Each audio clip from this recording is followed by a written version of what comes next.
à tous les pêcheurs, comment ça va? Aujourd'hui on se retrouve pour une toute nouvelle vidéo unboxing. Voilà, comme vous les aimez, je sais que ces vidéos vous les aimez particulièrement.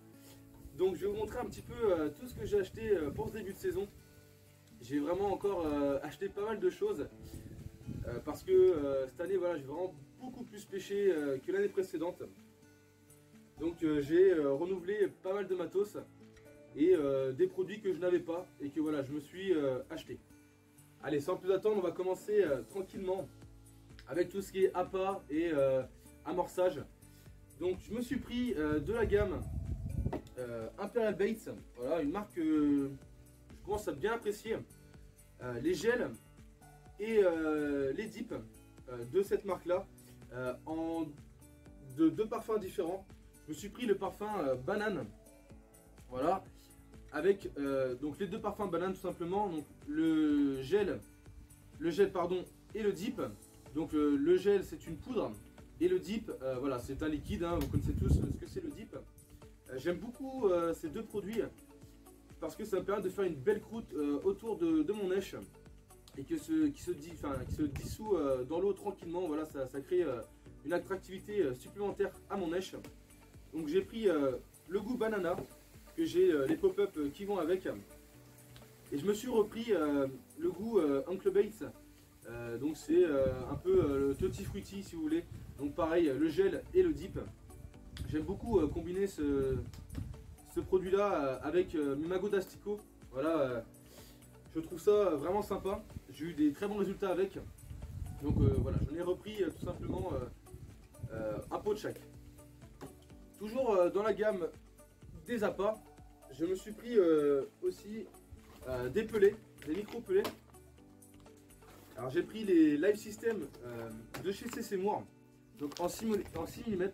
Donc ce sera principalement pour mes sticks et pour mes PVA. Donc voilà, Live System c'est un produit qu'on a plus approuvé, je pense. C'est une vie, enfin c'est un goût qui marche vraiment bien. Donc je me suis pris les petits pelets, voilà, en 6 mm de chez CC Moore. Toujours dans les micro pelets, je me suis pris les pelets poissons tout simplement de chez Nash, pareil en 6 mm, qui me servira toujours pour mes pelets, pour mes sacs PVA et mes sticks. Voilà, j'aime beaucoup toujours mettre un petit stick sur mon nèche, même s'il est minuscule, hein, histoire de protéger mon hameçon. Voilà, pour pas qu'il se prenne dans une branche ou peu importe. Donc j'aime beaucoup toujours mettre un petit stick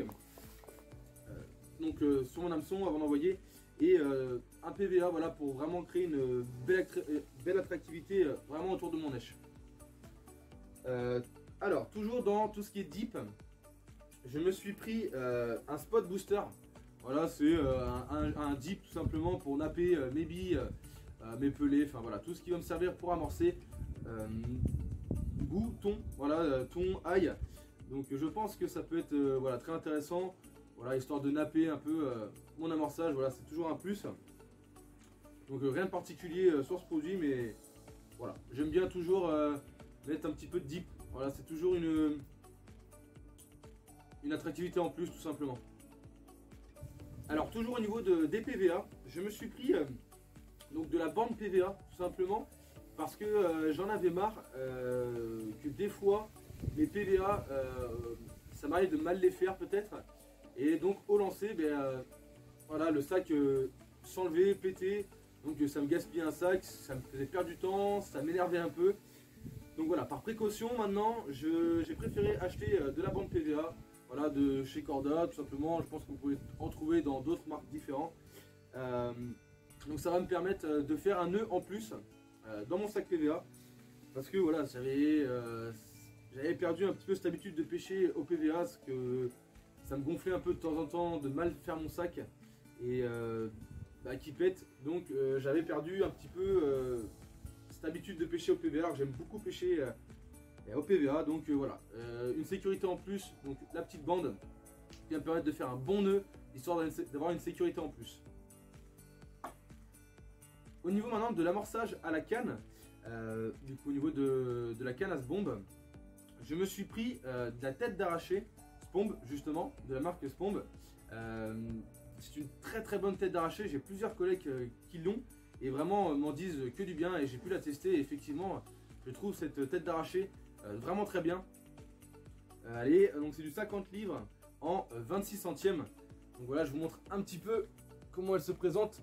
Donc ça coûte une douzaine d'euros, mais vraiment vous avez 50 mètres, donc ça vous fait quand même pas mal de têtes d'arraché, sachant qu'en général on prend pour notre canne à bombe une longueur et demie de canne. Donc toujours au niveau donc de la canne à bombe, de tout ce qui est amorçage à la canne, j'ai cette année investi dans une nouvelle canne à spod que je vais vous montrer tout de suite. Donc ça va être compliqué à montrer comme ça, mais voilà, donc comme ceci, on la voit pas très bien, mais c'est en fait la Tracker Defispod Marker, donc en 12 pieds.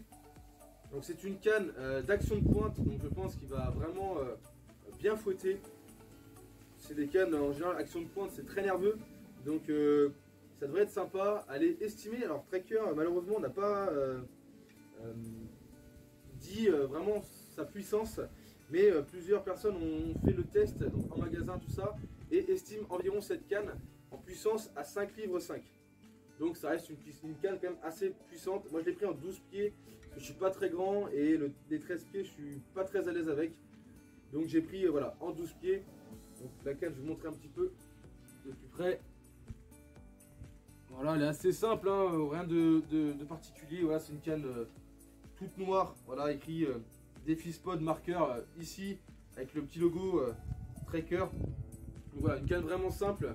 Au niveau de son talon, ça va être comme ceci, c'est pas évident à montrer, mais voilà, une canne quand même assez basique, mais qui a l'air très puissante, donc j'ai hâte de la tester. Une canne qui vaut environ dans les 160 € quand même, hein, donc c'est pas donné, donc en espérant qu'elle me procure de bons résultats. Toujours au niveau de ma canne à spod, j'ai changé aussi le moulinet. Voilà, j'ai pris le moulinet Sonic Vader X 8000 RS, voilà. Un moulinet qui est quand même assez gros, avec un tour de manivelle de 1m10, il me semble, ou 1m11, hein, si je ne me trompe pas. Tac. Non, 1m05, excusez-moi. Donc quand même avec un gros tour de manivelle. Fourni déjà avec de la tresse. Après, je sais pas ce que ça vaut la tresse, hein, je vais l'essayer. C'est du 23 centièmes, non 22 centièmes la tresse. En général, sur ma canne à spod avant, j'avais du 16 centièmes. Donc je vais essayer en 22 centièmes, voir si c'est pas trop gros, voir si je perds en distance. Si c'est trop gros, ben, je changerai tout simplement de tresse, et voilà, je repenserai sur de la tresse en 16 centièmes. Mais voilà, un moulinet quand même assez simple, voilà, sobre, que je trouve assez sympa, avec une petite poignée en bois, voilà, tout simplement assez gros. Donc j'ai hâte de tester cette nouvelle canne, parce que vraiment là j'ai vraiment investi dans tout ce qui est matériel à spod.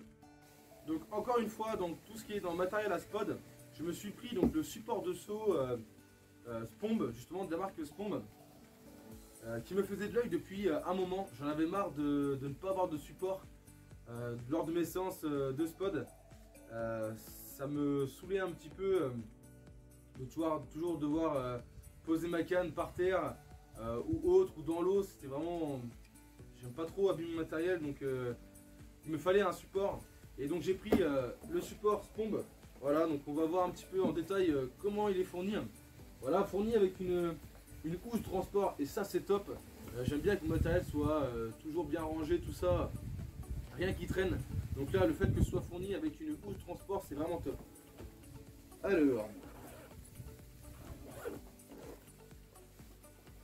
Alors voilà comment ça se présente à l'intérieur. Voilà les rangements, donc certainement des pics tout simplement. Le support qui va être ici, voilà, rien de plus simple, avec les supports, donc pour mettre les pics. Le petit support pour mettre la canne justement, et non le seau. Et ça, je trouvais ça aussi vachement intéressant. Donc chez Spomb, ce petit repose-canne, vraiment sympa.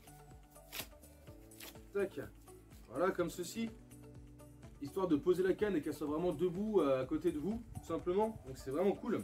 Qui vient se clipser, je pense, voilà, ici Vous voyez, comme ceci, avec le petit logo Spomb qui est juste là. Tac.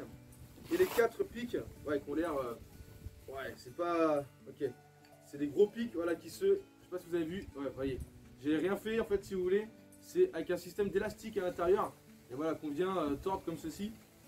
Donc vraiment cool ces petits pics là, qui ont l'air vraiment de bonne qualité, et qu'ils ont l'air aussi vachement grands, voilà, et ben qu'on vient tout simplement clipser ici. Donc effectivement ça fait un gros support, voilà, c'est très simple d'utilisation, des clips de partout, donc vraiment sympa. Pour ce support à ce bombe, il faut compter une soixantaine d'euros à peine, ça dépend si vous arrivez à le choper avec des promotions ou autre. Donc vraiment un super produit du coup que j'ai hâte de tester en même temps que ma canne à spot. Au niveau des rangements, cette fois-ci j'ai investi encore dans plusieurs produits. Donc dans la précédente vidéo vous avez pu voir beaucoup de waterbox de chez Nash. Donc, je vous avais dit que j'avais commandé donc, la Nash Waterbox 230. Donc voilà, elle était arrivée. Donc je vous la présente un petit peu donc, dans cette vidéo. Voilà, quand même elle est assez grande. Et je suis très content parce que je peux stocker quasiment tout mon matériel. Pas tous ces gros matériels hein, bien sûr, hein, on se comprend. Et voilà, je peux quasiment tout rentrer. Tout ce qui est... bref, tout. Si vous voulez une vidéo détaillée peut-être de comment j'aménage mon rangement dans cette waterbox Nash avec toutes mes waterbox que j'ai pu avoir, donc que vous avez vu aussi dans la précédente vidéo. D'ailleurs si vous ne l'avez pas vu cette précédente vidéo, allez voir parce que franchement il y a quand même beaucoup de matos à vous présenter. Donc voilà, pour les curieux d'entre vous, n'hésitez pas à aller faire un tour sur la précédente vidéo. Donc voilà, la waterbox de Nash 230, voilà, elle est comme ceci, voilà, écrit en gros Nash. On peut voilà, emboîter les autres waterbox de la série 200. Donc vraiment très sympa, il y a 2 anses sur chaque côté. Voilà, j'ai mis du coup ma bandelière qui est ici, voilà, pour une facilité de transport tout simplement, voilà, quand je pars à pied. Donc, je suis vraiment content de cet achat, bon, qui n'est pas donné, hein, je vous l'accorde, hein, c'est une centaine d'euros cette waterbox, mais j'aime bien que tout le matériel soit bien rangé, bien condensé, donc après c'est à vous de voir.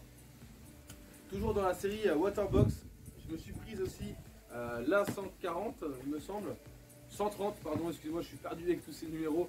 Donc la 130 voilà, qui est à peu près de la taille pour ceux qui ont de la compacte de chez Corda. Elle est un petit peu plus grande en longueur, mais dans l'ensemble c'est le même principe. Voilà, avec un système de couvercle transparent sur le dessus. Et bien sûr, encore une fois, c'est une boîte complètement étanche. C'est pour ça que j'ai vraiment quasiment toute la gamme waterbox.